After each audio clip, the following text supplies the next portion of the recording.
Je fais cette sortie due à ce discours des Lions indomptables actuels. Ce soir, après 22 h, à la veille d'un match important contre la Libye, une sortie des Lions indomptables qui demande à ce qu'on intègre l'assistant du coach Brice Menunga sur le banc de touche. Je suis outré, je suis stupéfait, je suis dévasté de me rendre compte qu'aujourd'hui, les footballeurs, les Lions indomptables, que je vais désormais appeler les Lions Congossa, parce qu'ils interfèrent dans un domaine qui n'est pas le leur.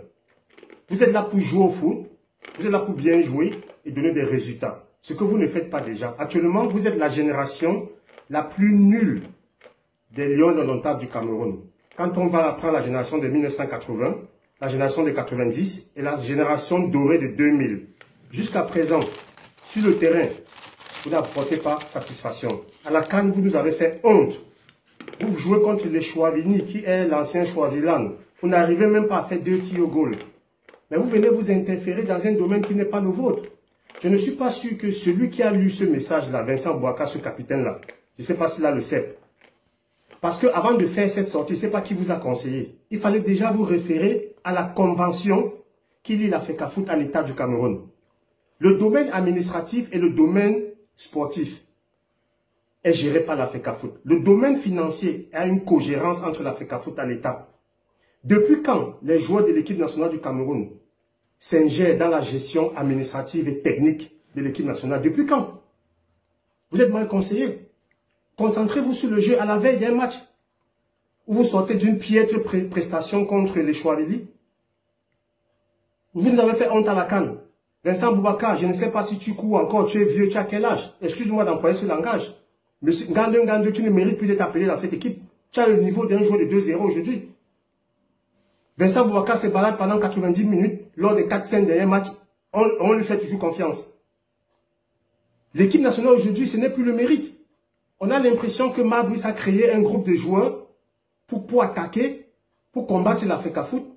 Et ces joueurs-là le lui rendent bien. Menunga, c'est qui? S'il était un bon coach, il devait entraîner au Congo. Vous ne vous offusquez pas quand Brice traite ses adjoints nommés par la FECAFOOT d'incompétents. Vous ne vous offusquez pas quand une légende comme François Omambiyik est nommé et n'est jamais assis sur le banc. Une légende camerounaise. Mais vous venez faire un discours pour parler de Menunga, pour réclamer Menunga. C'est Menunga qui empêche Vincent Bouaka de marquer des buts. C'est Menunga qui vous empêche de gagner des matchs. Mais arrêtez ça. On est où là? On est dans quel pays là? On vous utilise pour régler les comptes aux gens et vous prenez un parti pris. Depuis quand dans l'histoire du football camerounais, on a vu les anciens, les Lions indomptables, faire un discours pour parler de la gestion administrative et technique? Depuis quand? Mais arrêtez-moi ça. Dans cette équipe, déjà, on voit qu'il n'y a plus de mérite. Certaines personnes qui sont en fin de carrière, qui ne méritent plus d'être sélectionnées, ils font tous ces montages-là avec cet entraîneur qui est tactiquement déjà nul. Brice, pour moi, tactiquement, n'est pas un entraîneur. Il est nul. On ne voit pas sa patte. Au début, il a eu 2-3 matchs de bluff. Mais depuis là, on est avec une équipe moyenne, avec des joueurs moyens. Concentrez-vous sur le sportif. Laissez le président de la FECAFOOT et le ministère des Sports gérer les différends. Laissez la FECAFOOT et l'État gérer les différends. On ne doit pas vous utiliser pour venir régler des comptes. Pour moi, vous êtes des Lions Congossa. Vous n'êtes plus des Lions indomptables, mais vous êtes des Lions Congossa. Alors,